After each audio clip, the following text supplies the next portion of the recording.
Assalamualaikum class. I hope you are fine. Welcome to your biology class and I am your biology teacher Ms. Nida Zamurd. Students, last time we did chapter number 7 that was about bioenergetics, in which we discussed about photosynthesis and then respiration in detail. Today we will start chapter number 8. Chapter number 8 is nutrition. Open page number 140. Nutrition. Now what is nutrition? Nutrition is basically a process in which food is obtained or prepared, absorbed and converted into body substances for growth and energy is called nutrition. Recall from chapter number 7 जिसमें हमने ये पढ़ा था कि जो food हम intake करते हैं, ठीक है, जो भी फूड खाते हैं वो क्या होता है कि हमारी बॉडी में जाके पहले वो एब्जॉर्ब होता है एंड देन वो कन्वर्ट हो जाता है, या आप कह लें कि वो ब्रेक डाउन हो जाता है सिंपलर सब्सटेंसेज में ताकि हम उससे एनर्जी ऑब्टेन कर सकें, ठीक है। CH बॉन्ड्स उसके टूट जाते हैं और कन्वर्जन ऑफ एनर्जी जो होती है वो चलती रहती है। सो उसी को कंटिन्यू करेंगे हम। ऐसा प्रोसेस जिसमें फूड या तो ऑब्टेन किया जाता है या प्रिपेयर किया जाता है। Now what does it mean? Obtain करने का मतलब ये होता है कि वो एनिमल्स जो फूड नहीं बना सकते, as you know that animals can not make their food, animals prepared food लेते हैं प्लांट से, ठीक है। तो ऑब्टेन करने से मुराद यहाँ पर यह है कि एनिमल्स अपना फूड ऑब्टेन करते हैं किसी भी प्लांट से या किसी भी सोर्स से, ठीक है। और प्रिपेयर्ड मतलब प्लांट्स जो होते हैं they can make their own food, ठीक है।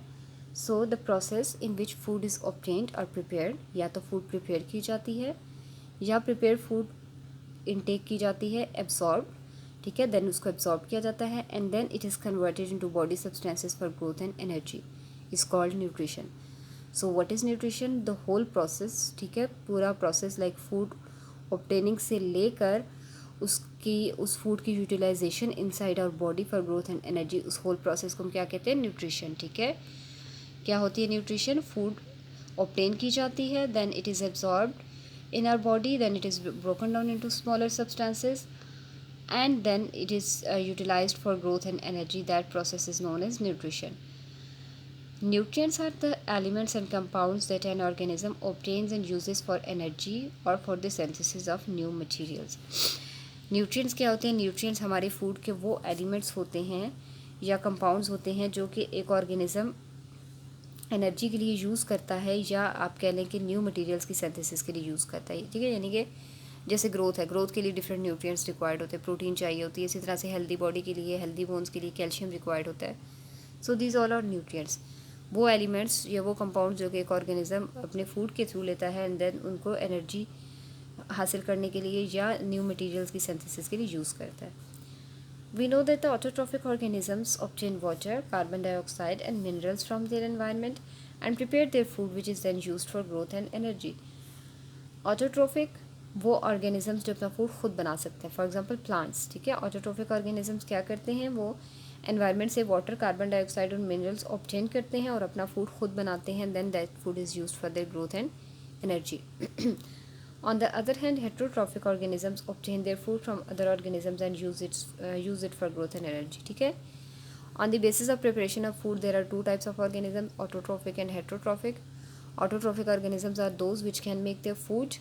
They obtain water, carbon dioxide from environment and can prepare their food, and then this food is used for their growth and energy.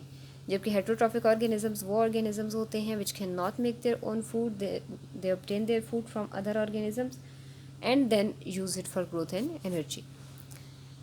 So next topic is mineral nutrition in plants. Plants के अंदर nutrition की जब हम बात करते हैं कि plants को कौन कौन से nutrients required होते हैं, plants have the most efficient mechanism for autotrophic mode of nutrition, ठीक है, ये आप सबको पता है that plants have autotrophic mode of nutrition. Autotrophic mode of nutrition से मुराद क्या है कि plants जो होते हैं they can make their own food. Plants get carbon, hydrogen and oxygen from carbon dioxide and water, ठीक है। प्लांट्स क्या करते हैं?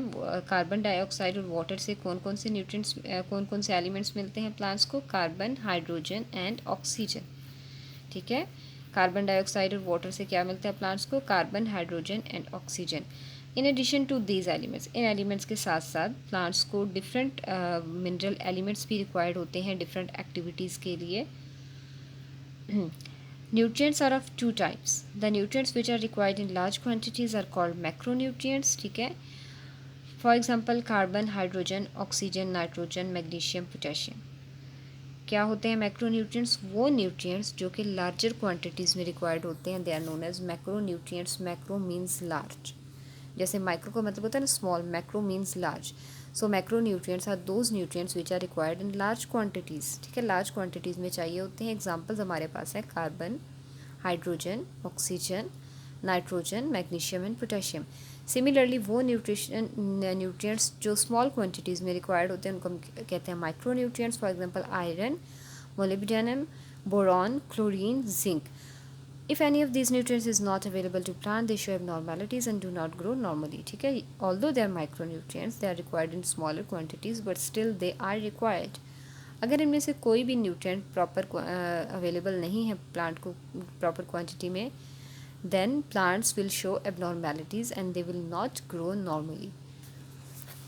On the next page there is a table which describes role of important nutrients in plant life.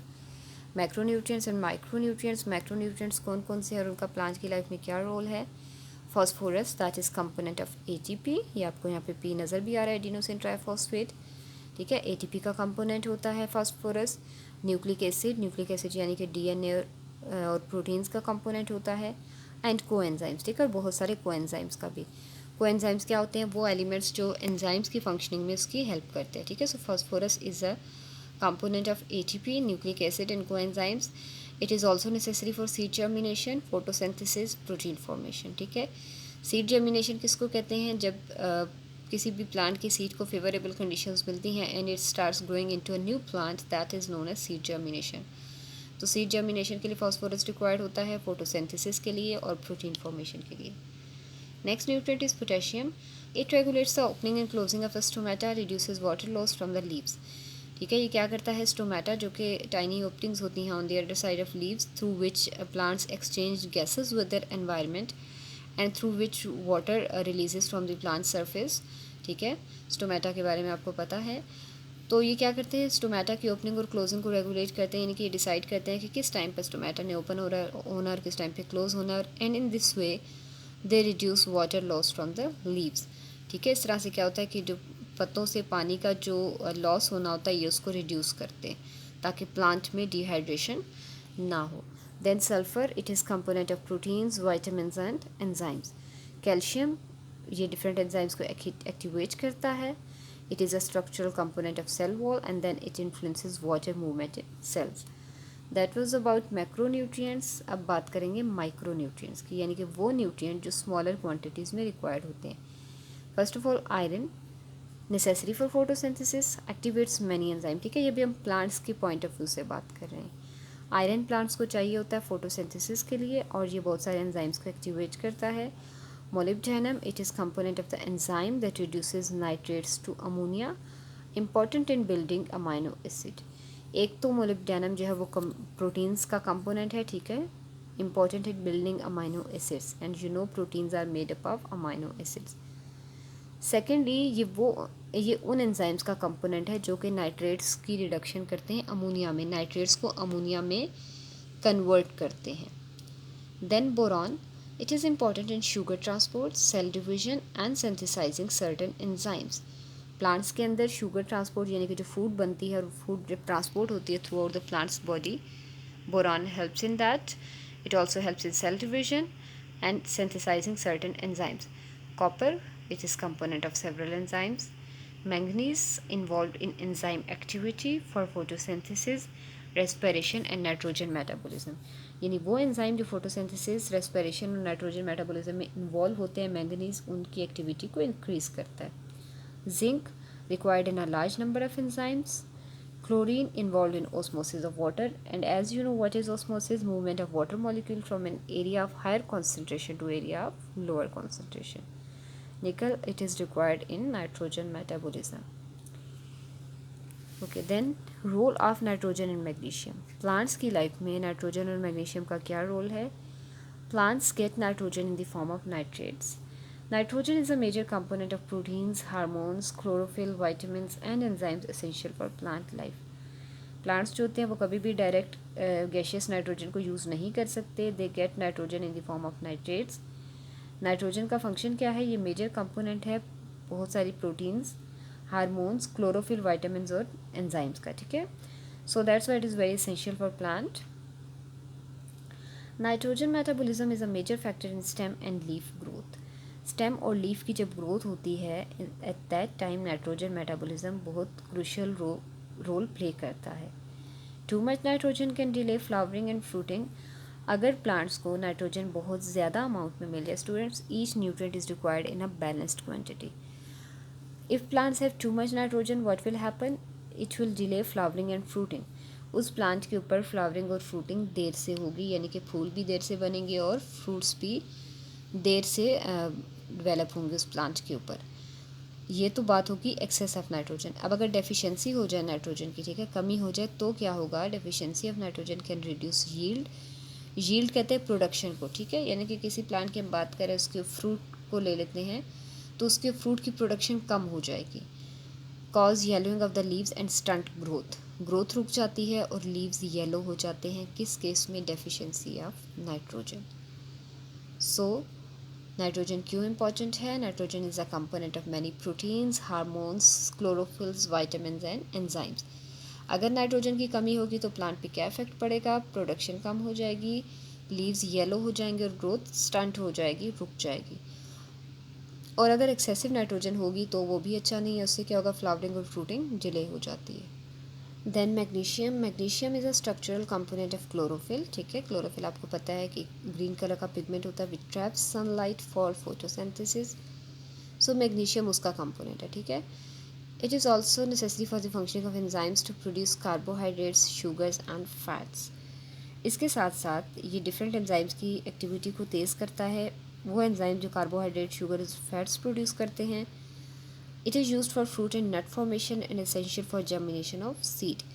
जब fruit बनता है और नट formation होती है, नट फॉर्मेशन मीन्स जैसे बहुत सारे ड्राई फ्रूट्स होते हैं उनके आउटर साइड पर एक शेल डेवलप हो जाता है, ठीक है, शेल प्रोड्यूस हो जाता है। जैसे लाइक आप कह लें वॉलनट है, पीनट्स हैं, they have shell outside them, ठीक है। तो वो शेल या वो नट जो होती है उसकी फॉर्मेशन के लिए मैग्नीशियम बहुत ज़रूरी है and it is also essential for germination of seeds. अगर मैग्नीशियम की डेफिशिएंसी होगी तो क्या होगा? Leaves will become yellow and wilt, ठीक है, पत्ते जो होते हैं वो येलो हो जाते हैं और मुरझा जाते हैं। नेक्स्ट जो हमारा टॉपिक है that is importance of fertilisers.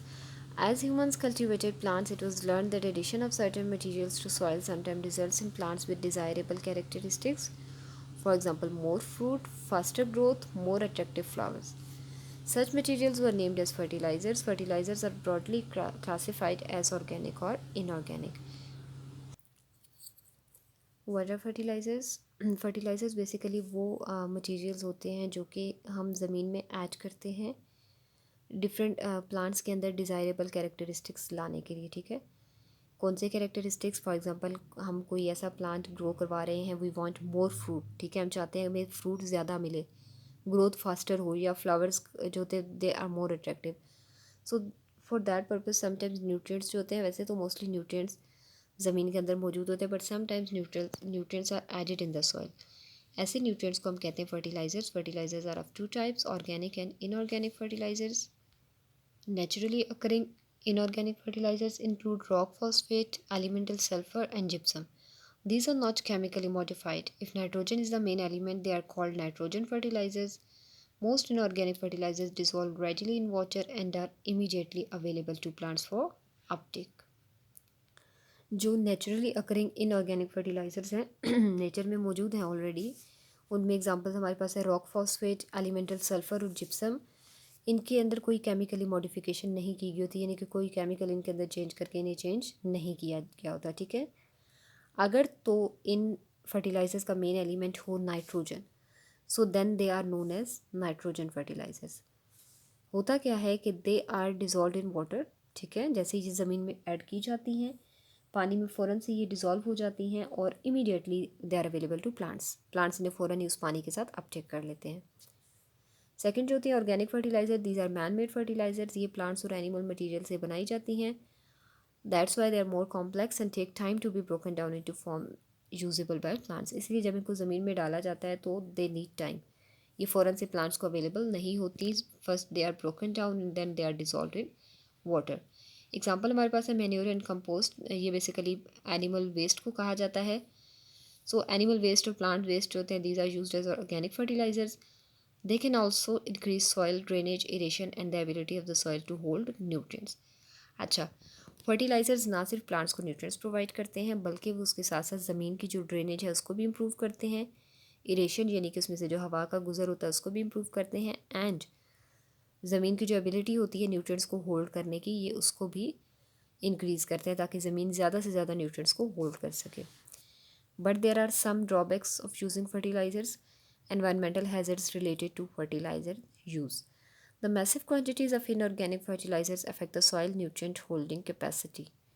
अब क्या होता है, जो इनऑर्गेनिक फर्टिलाइजर्स है अगर उनका बहुत ज़्यादा आप यूज़ करते हैं तो ज़मीन की जो न्यूट्रिएंट्स होल्डिंग कैपेसिटी है वो कम हो जाती है। Their high solubility is also degrade ecosystem through eutrophication, increase in chemical nutrients in an ecosystem. Eutrophication कहते हैं कि जब किसी भी इकोसिस्टम में कोई केमिकल न्यूट्रिएंट बहुत ज़्यादा बढ़ जाता है, ठीक है, उससे क्या होता है कि वो जो बाकी की वहाँ पर लाइफ होती है वो इफ़ेक्ट होती है, ऑक्सीजन कंजप्शन ज़्यादा हो जाती है, ठीक है, या क्या होता है किसी भी फॉर एग्जांपल कैसे जैसे कोई पॉन्ड इकोसिस्टम में कोई तालाब है, वहाँ पर अगर कोई केमिकल बहुत ज़्यादा इंक्रीज़ हो गया है या एल्गल ब्लूम बन गया, एलजी बहुत ज़्यादा ग्रो कर गई है, तो उससे क्या होता है कि जो नीचे लाइफ है उस तक सूरज की रोशनी भी नहीं पहुँच पाती, वो प्रॉपर न्यूट्रिएंट्स उस तक नहीं पहुँच सकते। तो क्योंकि जो इनऑर्गेनिक फर्टिलाइजर्स है ये पानी में बहुत जल्दी डिज़ोल्व हो जाती है, तो इनकी इस हाई सोलेबिलिटी की वजह से क्या होता है कि इकोसिस्टम ख़राब हो जाता है उस जगह का यूट्रॉफिकेशन की वजह से। Storage and application of some nitrogen fertilisers may cause emission of the greenhouse gas nitrogen oxide. जब हम नाइट्रोजन फर्टिलाइजर्स को यूज़ करते हैं या स्टोर करते हैं तो समटाइम्स उससे क्या होता है कि एक गैस निकलती है which is known as nitrous oxide, ये एक ग्रीन हाउस गैस होती है, ठीक है, जो कि क्या करती है, टेम्परेचर बढ़ाती है, ग्लोबल वार्मिंग की ज़िम्मेदार है, ठीक है। Ammonia gas may be emitted from the inorganic fertilisers. This extra ammonia can also increase soil acidity. बाज़ात इनऑर्गेनिक फर्टिलाइजर्स यूज़ करते हैं तो उससे अमोनिया गैस रिलीज़ होती है और ये क्या करती है, ये ज़मीन की एसिडिटी इंक्रीज़ करती है। Excessive nitrogen fertilisers can lead to pest problems by increasing their reproduction rate. Sometimes क्या होता है, जब आप बहुत ज़्यादा फर्टिलाइज़र यूज़ करते हो तो बहुत सारे पेस्ट जो होते हैं उनका रिप्रोडक्शन रेट बढ़ जाता है, ठीक है, क्योंकि उनको भी न्यूट्रिएंट्स मिलना शुरू हो गए हैं। प्लांट्स को तो आप न्यूट्रिएंट्स दे ही दे रहे हो, लेकिन वो पेस्ट जो प्लांट्स को खाती हैं उनको भी न्यूट्रिएंट्स मिलना शुरू हो गया और उनका रिप्रोडक्शन रेट बढ़ जाता है। इन वजूहात की बिना पर क्या किया जाता है, it is recommended that the nutrient content of the soil and nutrient requirements of the crop should be calculated before the application of inorganic fertilisers. इसके लिए ज़रूरी क्या है कि ऐसा नहीं है कि आप बिल्कुल ही फर्टिलाइज़र्स यूज़ करना शुरू कर दें बगैर सोचे समझे कि ग्रोथ अच्छी होगी, नहीं। जिस जगह पर जिस ज़मीन पर आपने ग्रोथ करवानी है किसी भी क्रॉप की, पहले उसकी आप न्यूट्रिएंट कंटेंट कैलकुलेट करें कि उस ज़मीन में कौन कौन से न्यूट्रिएंट्स मौजूद हैं, प्लस जो क्रॉप है जो हमने वहाँ पर लगानी है उस क्रॉप की रिक्वायरमेंट क्या है, हो सकता है उस क्रॉप की रिक्वायरमेंट के अकॉर्डिंग न्यूट्रिएंट्स उस ज़मीन में मौजूद हों, ठीक है, तो फिर आपको फर्टिलाइज़र्स अप्लाई करने की ज़रूरत नहीं है। So before the application of inorganic fertilizers, you have to calculate the nutrient content of the soil and nutrient requirement of the crop, कि क्रॉप को कितने न्यूट्रिएंट्स चाहिए और उस ज़मीन में कितने न्यूट्रिएंट्स मौजूद हैं। एक्सेसिव, ये तो बात हो रही थी इनऑर्गेनिक की। अगर हम ऑर्गेनिक फर्टिलाइजर्स को भी बहुत ज़्यादा यूज़ करते हैं तो it can cause environmental problems due to nitrate leaching of और run off soluble inorganic compounds, ठीक है। उससे भी क्या होता है कि जो ऑर्गेनिक कंपाउंड्स होते हैं वो कम हो जाते हैं, रिड्यूस हो जाते हैं और उससे एनवायरमेंटल प्रॉब्लम बहुत ज़्यादा कॉज होती हैं due to excessive use of organic fertilisers. So that was all about today students. अल्लाह हाफिज़।